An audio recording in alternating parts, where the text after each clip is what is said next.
The Daniel Barden Mudfest was born out of the Sandy Hook tragedy where the 20 first graders and 6 administrators were killed. My niece Maggie was 6 rooms down from where it all took place, and Daniel Barden was her best friend. 4 months later, in 2012, on April 13th, the Daniel Barden Mudfest was born that first year. The Daniel Barden Mudfest is a half-mile kids run, a 5K adult run with obstacles, and a 5-mile timed run with obstacles.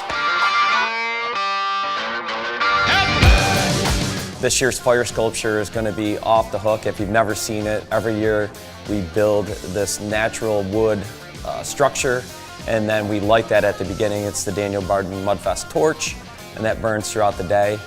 We've got 7 bands on the lineup this year, and it's really a party that just so happens to have a mud run. We are certainly going to throw some new obstacles at the mix. We always look to upgrade on those as well.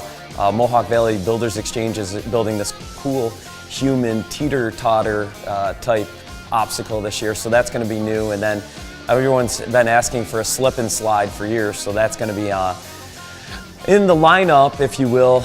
We're adding these obstacles right to the finish line. That way folks can come up into the field and literally there's 10 obstacles right in that area.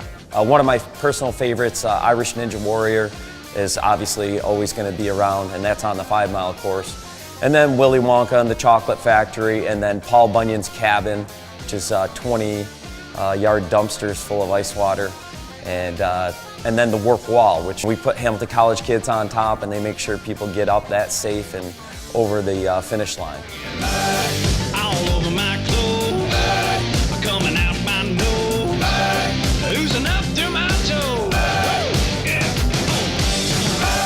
And of course, it wouldn't be a festival if we didn't have really awesome food and drink. I would just want to put a shout out. We're going to have Ray Brothers Barbecue again, and a bunch of really great food trucks from Utica. And also, I'd like to say thanks for McCraith Beverage for providing the Saranac root beer and beer.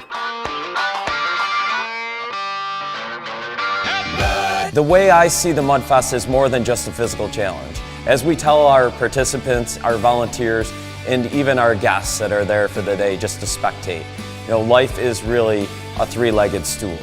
We're talking about being mentally strong, physically strong, and spiritually strong. And I think that's what the Mudfest really embodies.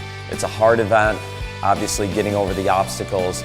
It's also mentally challenging because you're definitely out of your comfort zone. It's cold, you're wet, you're muddy.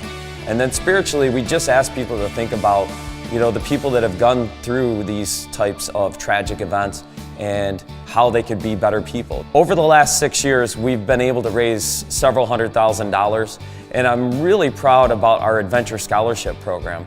This will be the 4th year that we've had the Adventure Scholarship, and what it is a 78-mile canoe trip from Blue Mountain to Tupper Lake. It's a 10-day trip, and it's a leadership program where these kids come out and they are better people. They are ready to be, as I call it, good soldiers for the world. We asked the kids to research and pick a charity that speaks to them, and last year we were able to give $3,900 to 16 different charities, which I feel like is a nice butterfly effect and gets kids thinking about being charitable at an earlier age. So once again, this year's Daniel Barden Mudfest is April 14th at MKJ Farms in Deansboro, and it's not too late to register. If you still don't feel like getting out of your comfort zone and running the Boilermaker's Dirty Little Brother, you can certainly come out to spectate. It's $5 to park. All proceeds go to the fire department and EMS. Or you could still volunteer and just have a really, really great time.